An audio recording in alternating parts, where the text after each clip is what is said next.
वाणीला प्रामाणिकपणा प्राप्त व्हावा. बघा ना, आजकालचा मनुष्य थोडा जरी घाबरला ना तरी त्याचे शरीर ढिल्ले पडते. आजकालच्या मनुष्याला थोडे जर छातीत दुखायला लागले की असं वाटतं, अरे बापरे, हृदयरोगाचा आजार होतोय की काय.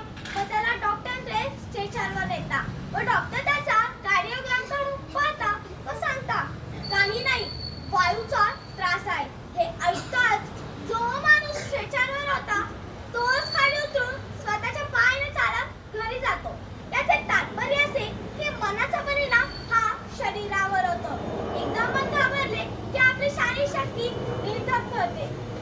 आजच्या काळात पत्नी जरा जास्तच बोलली तर तिचे पतिदेव म्हणता, आज तुझे मानसिक संतुलन काही ठीक दिसत नाही. अहो, प्रत्येकाचे मन हे ठराविक नसते, ते तर बिघडणारच. आमच्या एका जाहिरातीत आले होते की तन की शक्ती, मन की शक्ती, बोर्नव्हिटा. खरंच या बोर्नव्हिटाने मानसिक संतुलन ठीक राहू शकते? हा प्रश्नच आहे.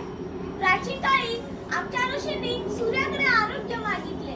आयुर्बलम यशोच प्रजा पशूनि च प्रज्ञाच मेघम च तन्नो देहि वनस्पते तन्नो देहि वनस्पते.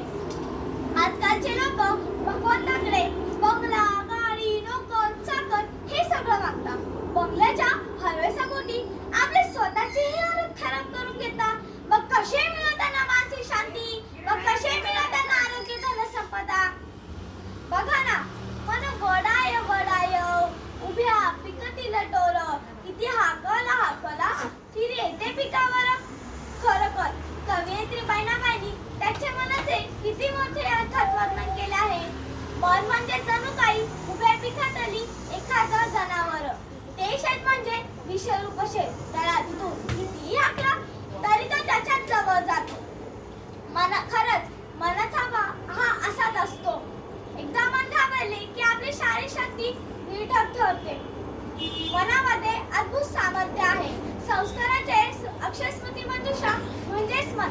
म्हणताना आरोग्य भास्करा दिचिते, धन विचिते हुताशना, विद्या महेश्वरा दिचिते, मुक्ती इच्छे जनार्दना, मुक्ती इच्छे जनार्दना.